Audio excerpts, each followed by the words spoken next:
ये कहानी रणथंभौर जंगल की है, जहाँ के सारे पक्षी अपने अपने मजबूत घरों में रहा करते थे। उसी जंगल में एक गरीब टूनी चिड़िया पेड़ की डाल पर रहा करती थी। उसका ना तो कोई घर था, ना ही कोई परिवार था।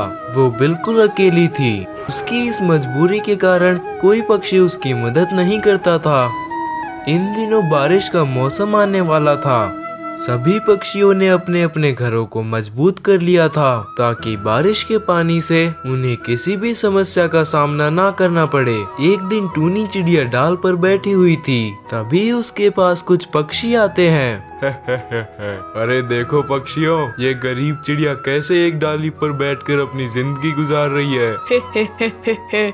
इस चिड़िया की इतनी औकात कहाँ है जो एक घर बना सके। अरे घर तो बहुत दूर की बात है, इस चिड़िया की तो घोंसला बनाने की औकात भी नहीं है। सारे पक्षी टूनी चिड़िया का गरीब और बेघर होने का बहुत मजाक उड़ाते हैं, जिससे टूनी चिड़िया उन सारे पक्षियों की बातें सुनकर रोने लगती है। फिर कुछ देर बाद वो पक्षी वहाँ से चले जाते हैं। आखिर क्यों भगवान जी, मैं इतनी गरीब क्यों हूँ? क्यों मेरे पास अपना घर नहीं है, ना ही मेरे पास अपना परिवार है? क्यों मैं ही इस संसार में अकेली हूँ? सारे पक्षी मेरी गरीबी का मजाक उड़ाते हैं। बेचारी टूनी चिड़िया वहीं डाल पर बैठकर अपने भाग्य को कोसने लगती है, और देखते ही देखते रात हो जाती है। और फिर टूनी चिड़िया उदास होकर उसी डाल पर सो जाती है। तभी बहुत तेज आवाज के साथ बारिश आती है और जंगल की सारी डालियां टूट जाती है। टूनी चिड़िया जिस पेड़ की डाल पर बैठी थी, वो डाल भी टूट जाती है, और उसकी वजह से टूनी चिड़िया को बहुत चोट भी लगती है। और फिर सुबह हो जाती है। टूनी चिड़िया उसी पेड़ की डाल पर नीचे जख्मी पड़ी थी। जरा देखो इस गरीब चिड़िया को, कैसे फटका खाकर जमीन पर पड़ी हुई है। अरे कलमुही, इसलिए कहते हैं कि पक्षियों को अपना घर मजबूत बना लेना चाहिए बारिश से पहले। अरे मेरे पैर में चोट लगी है, कोई मेरी मदद करो, मुझे बहुत दर्द हो रहा है। अरे चल भाग, तुझे छूकर हमारे हाथ भी गंदे हो जाएंगे। सारे पक्षी टूनी का मजाक उड़ाकर टूनी को उसी हालत में छोड़कर वहाँ से चले जाते हैं। बेचारी सोनी चिड़िया बड़ी मुश्किलों से खड़ी होती है और वहाँ से उड़कर दूर एक बांस के खेत में पहुँच जाती है।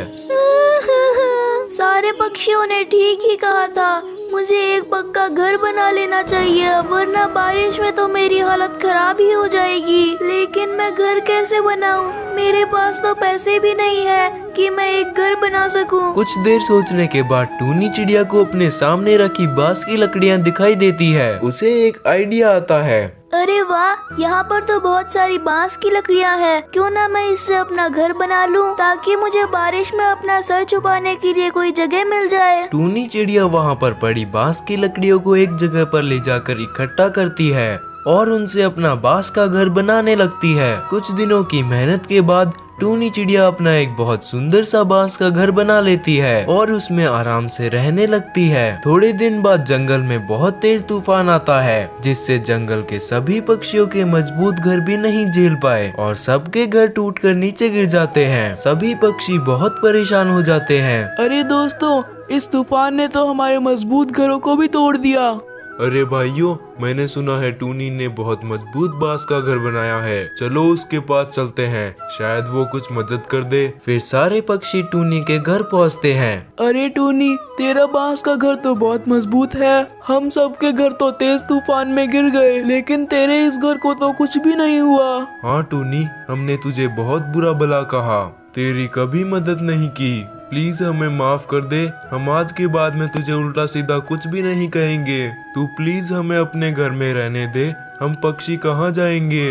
कोई बात नहीं पक्षियों, तुम्हें तुम्हारी गलतियों का एहसास हो गया है, इतना ही काफी है मेरे लिए। आ जाओ, मेरे घर में आ जाओ। फिर टूनी सभी पक्षियों को अपने घर में बुला लेती है और वो सब खुशी खुशी टूनी के साथ रहने लगते हैं।